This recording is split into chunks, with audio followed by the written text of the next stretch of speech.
నాయీ బ్రాహ్మణులు మన హిందువుల్లో ఒక ముఖ్యమైనటువంటి వర్గం అండి. వాళ్ళు ధన్వంతరి బ్రాహ్మణులు అని కూడా పిలుస్తారు.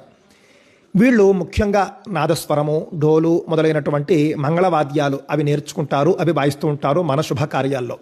అదేవిధంగా క్షౌరం కూడా వాళ్ళే చేస్తారు, ముఖ్యంగా అది వాళ్ళ వృత్తి. కానీ ఇటీవల కాలంలో చూసుకుంటే కనుక నాదస్వరంలోని నేను ఇతరులు కొంతమంది రావడం చూశాను. అదేవిధంగా క్షవరంలో ముఖ్యంగా వికారాబాద్లో జరిగింది ఏమిటి అని అంటే కనుక ముస్లిం ఒక ఆయన సెలూన్ పెట్టుకుని అతను కూడా క్షవరంలో చేరబోతూ ఉంటే ఇది మా కుల వృత్తి, మీరు ఇందులోకి రాకండి అని చెప్పేసి నాయీ బ్రాహ్మణులు కొంతమంది వెళ్ళి మాట్లాడడం జరిగింది. ఆ తర్వాత ఈ కేసు కాస్త కోర్టుకు చేరడం, తెలంగాణ హైకోర్టు ఏ వర్గం వారైనా ఏ వృత్తి అయినా చేపట్టొచ్చు అని చెప్పేసి ఆ యొక్క హైకోర్టు తీర్పు చెప్పిందండి.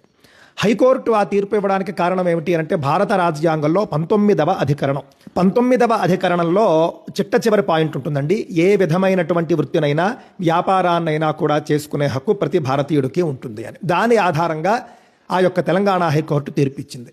కానీ అండి ఈ అధికరణాన్ని సవరించాల్సినటువంటి అవసరం ఉన్నది.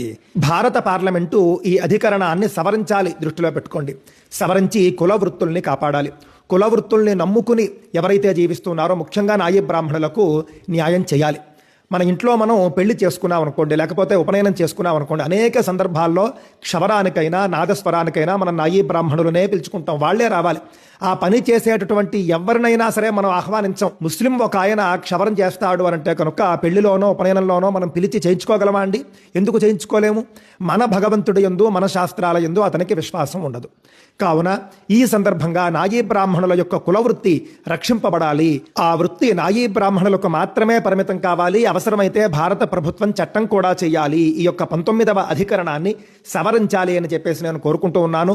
ఈ సందర్భంగా నాయీ బ్రాహ్మణులకు నా యొక్క సంపూర్ణ మద్దతు. హిందువులంతా కూడా నాయీ బ్రాహ్మణులకు మద్దతుగా నిలబడాలండి. మనం ఎవ్వరం కూడా నాయీ బ్రాహ్మణులను తప్ప వేరే ఎవ్వరిని కూడా ఆ పనులకు ఆశ్రయించకూడదు, ఆశ్రయించము అని చెప్పేసి నిర్ణయం తీసుకుందాము. కావున మన నాయీ బ్రాహ్మణులను మనమే కాపాడుకోవాలి, వాళ్లకు మాత్రమే మనం అవకాశం ఇవ్వాలి అని చెప్పేసి నేను ఈ సందర్భంగా కోరుతున్నాను. ఇప్పుడు కనుక మనం నాయీ బ్రాహ్మణులకు మద్దతుగా ఉండకపోతే రేపన్న నాడు క్షవరం చేసేటటువంటి నాదస్వరం నేర్చుకునేటటువంటి నాయీ బ్రాహ్మణుడు మనకు లేకపోతే మన ఉపనయనాలు కానీ, మన పెళ్ళిళ్ళు కానీ, మన కార్యక్రమాలు ఏవీ జరగవు. మనం వాళ్ళతోనే చేయించుకోవాలి. వేరే మతస్థుడితో మనం ఎలా చేయించుకుంటామండి? మన శాస్త్రాల యందు, మన వేదం యందు, మన భగవంతుడి యందు విశ్వాసం లేని ఇతర మతస్థులతో మనం ఈ పనులు ఎలా చేయించుకుంటాము? ఆలోచించండి. ఖచ్చితంగా నేటి నుండి మీరు కూడా నాయీ బ్రాహ్మణుల వద్ద మాత్రమే ఆ యొక్క క్షవరం కానీ, అలాగే నాదస్వరము మొదలైనవి కానీ చేయించుకుంటే బాగుంటుంది.